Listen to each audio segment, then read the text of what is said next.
Assalamualaikum students, how are you all? I hope that you all are doing great. Welcome to your channel Math D1 D2 Scientific Academy. Today our lecture is related to chapter 3, it is approximation and estimation. I'm going to explain question number 5 of exercise 3B. Your book is D1 Math, the syllabus Mathematics 1. Alright students, question number 5 is what is the greatest number of sweets that can be bought with $2 if each sweet costs 30 cents? Now they are saying that what will be the greatest number of sweet that can be bought with $2, okay? And the cost of one sweet is 30 cents. So it means that you have to divide $2 with 30 cents. But you cannot divide $2 with 30 cents. Units must be same. So you have to convert 30 cents into dollar, okay? So your question is, so this is the question that what is the greatest number of sweets that can be bought with $2 if each sweet costs 30 cents. So students, how would you find out the greatest number of sweets? You know that you are having $2. You have to buy the number of sweets with $2, and you know that the price of one sweet is 30 cents. So how would you find out that how many candies you can buy? So when you will divide total amount with the price of one sweet. But as here you can see that the price is given in cents and the total amount is given in dollars. So for division your units must be same. So it means that you will convert this 30 cents into dollar. So just remember that $1 is equal to 100 cents. Alright, so when you will convert 30 cents into dollar, what you will do is you will divide 30 with 100 to convert cents into dollar. So 30 cents will be equal to how many dollars? You will divide 30 with 100. So when you will divide 30 with 100, you will get $0.30. Now units is same, you have converted cents into the dollar. So 30 cents are equal to $0.30. Okay, now what you will do is to find out the number of sweets. So you write down number of sweets that can be bought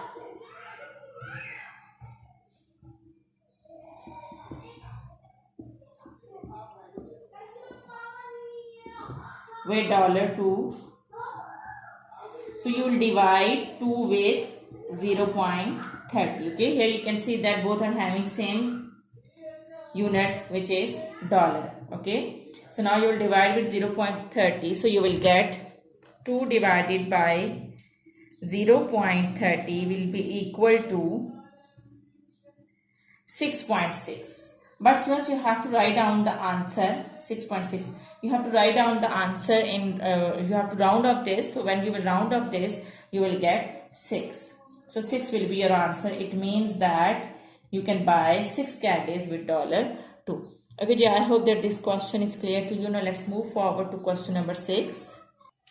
Okay, so question number 6 is the area of square is 264 centimeter squares. Now here the area is given, which is 264 centimeter square.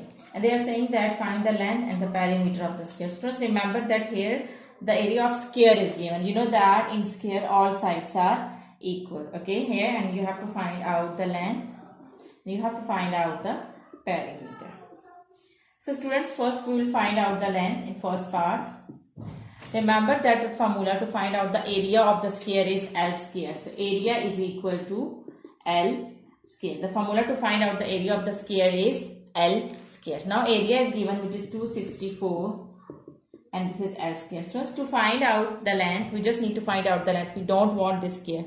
So to omit the square, you will take square root. Square and square root will cut each other. So when you will take the square root of 264, you will get root 264 will be equal to 16.24807681. But students, here in this question, I will write down the number in significant figures. I will just write down 16.2. So this would be your answer, and I will write it down that I have written the answer to 3 significant figures. So this is your answer. Okay, and part B, you have to find out the perimeter. So the formula to find out the perimeter of a square is 4L.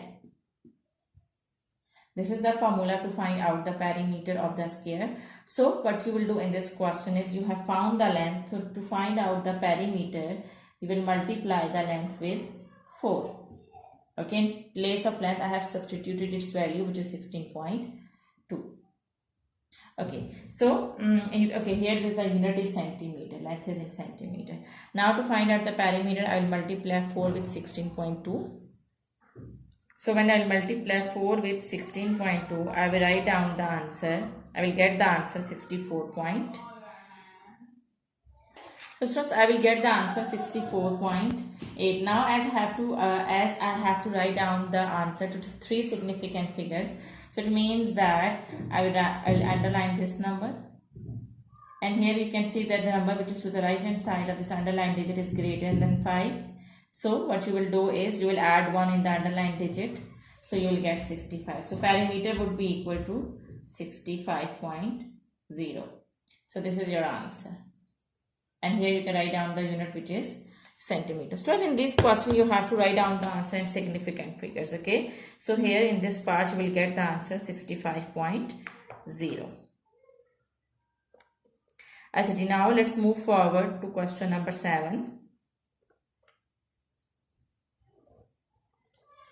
Okay, now I'm moving forward to question number 7.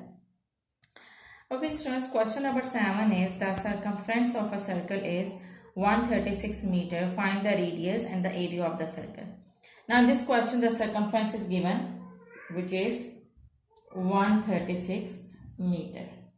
And you have to find out the radius. In first part you have to find out the radius. So as you know that the formula to find out the circumference of a circle is 2 pi r. 2 pi r. Here the circumference is given, you have to find out r. So r will remain here, this 2 pi is multiplying with r, it will come to this side, it will divide with c.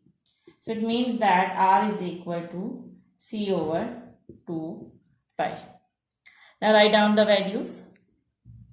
Circumference is 136 and here you will multiply 2 with pi. Okay, so when you will divide, okay, when you will multiply 2 with pi, what you will get? So 136 over multiply 2 with pi.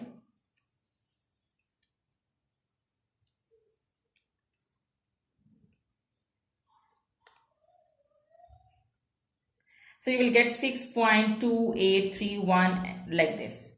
So I will just write down 6.28. Okay, 6.283. So 2 pi is equal to 6.283, and when I will divide it, what I will get? So r will be equal to, so when I will divide it, I will get 21.645. But if I want to write down the answer to 3 significant figures, so here I will underline this. Now so you can see that the number which is to the right hand side of this underlined digit is less than 5.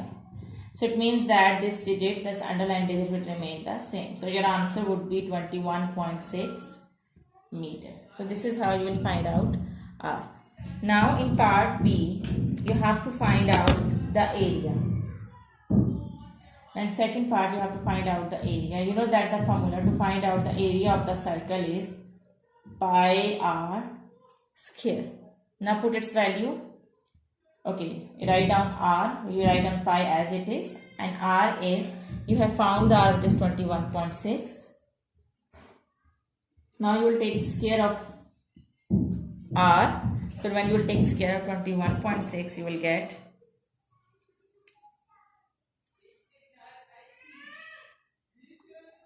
466.56.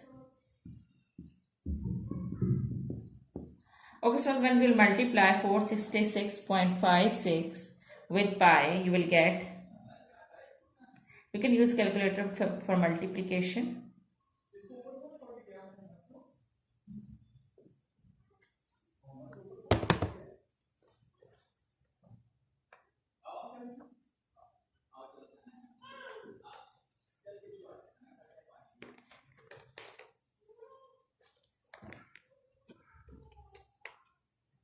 One 465. So your area would be equal to 1465. So if I point something like this. But if I want to write down the answer to 3 significant figures, so here you can see that I will underline this digit 1, 2, 3. So the number which is to the right hand side of this underlined digit is greater than 5. So students, you know that whenever the number which is to the right hand side is greater than 5 or equal to 5, it can be equal to 5. So you will add 1 in underlined digit. Why I have underlined this 6? Because I want to write down the answer to 3 significant figures. That's why I have underlined this number. So when I will add 1 in 6, I will get 7. So my answer would be 1, 4, 7. And rest is 5 is left. So I will write down 0. So my answer would be 1470 meter square. So this is your answer. Okay, students, I hope that today's lecture is clear to you. Do the practice of these sums, because when you will do the practice, then this concept will be more clear to you. Take very good care of yourself. Thank you very much. Allah Hafiz.